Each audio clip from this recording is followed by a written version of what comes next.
Should have stood Team Benavidez. You should have stood Team Benavidez. Diego Pacheco touched the canvas. A bad performance. Um, Bro, your reach, you got a 79-inch reach. What is you doing trying to fight in the inside? Keep your distance. O'Shaquie Foster just showed everybody how to keep their distance. But at the end of the day, I always tell a person, once you give a certain fighter one round, you end up fighting a type of style fight. And this where ring generalship comes in at, which is IQ is based on a lot of things. It's based on you having ring generalship. You know what type of ring you in, so you know how to move. Even lateral, stepping back, the L shape, which is the L shape is the best of all time. Moving in the L shape is the best shape of all time. Key thing is listening to your corner. Listening to your corner. The third thing is, when you're in a tough situation, you know how to get out. It's like the NFL, like Peyton Manning, Tom Brady, or Drew Brees. When they in the pocket, they know how to make it, to get it done. They go to the line, they call the play, and they see that play ain't right. They know how to Omaha. They get in that line, they see it, and they create their own play. They create their own audibles. And Diego Pacheco, man, you've been in those situations with elite trainers. Right now, you are an elite fighter. But what type of elite fighter? I'm still label you. Right now, I'm gonna label you a C minus, bro. Cause you was a C plus elite fighter. Right now, you a C minus. You a C minus. Steve Nelson.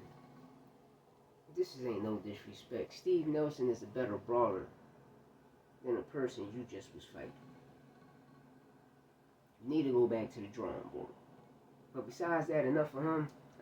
The new Jenny, like, before this fight, I thought Shiraz and Diego would be a great fight. But it looked like, to me, Shiraz put him down with that overhand. When you step into the ring again, and it's an affordable name, be prepared to touch that canvas. Unless you tuck your chin and keep your hands up and keep them at the distance, you got a 79-inch arm reach. How you not keeping them at bay? And so when they come in, you pop shot. You double up on your punches. But enough of him. Shout out to Tito Mercado de Jesus. Ernesto Tito Mercado de Jesus. Shout out to Tito. I always told this kid, 20-time national champ. I always told these people, man, this kid, he's destined for something great. He got punching power, but the key thing is, I always stated, and I see, he listens to people. He got some rounds in. And that's the key thing. If, let's say, you got a knockout ratio, right? Let's say your first 5 fights, all 5 knockouts within the first 2 rounds. But then your 6th fight come up, you get a 6-rounder, 8-rounder. Why would you try to knock your opponent out in the first 2 rounds, get the rounds in? If you know it's a 6-rounder, by the 4th, 5th round, get him out of here. If it's an 8th-rounder, by the 6th, 7th, get him out of here. No later than 8. Because it's all about getting those rounds in. And Tito put on a magnificent performance. That was a stellar performance. Grade A. WBA. Let me fix that. WBO Interm champion. And the key thing I want to bring about these belts, I'll say that for another video. I know I got 2 lined up. I'll say that for another video. But everybody sanctioning has Interm champ titles. Everybody sanctioning has Interm titles. And if you're mandatory become your Interm, like Tito Mercado, he's the WBO Interm champion. Which makes him the mandatory of who? Keyshawn Shakur. So let's say I got T.O. winning, but let's say they rob T.O. and give it to Shakur. Shakur, is you going to fight Tito Mercado? Or are you going to vacate that belt, duck him, and Tito become full champion? It's how you want it. But at the end of the day, this kid is going to be destined to be a champion. And him and Tito will be oh my God, it'll be a war. But, you know, Tito Mercado, like, he got power behind that kick, man. He got a lot of power behind that kick. You know, and another thing, shout out to Boxlab.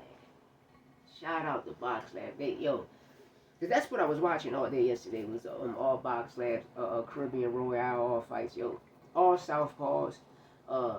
Florida got some hitters, man. Florida got some hitters. You feel me? Tellez back. Tellez got a victory. Shout out Tellez. Jonas Tellez back with a victory. You know, looking strong.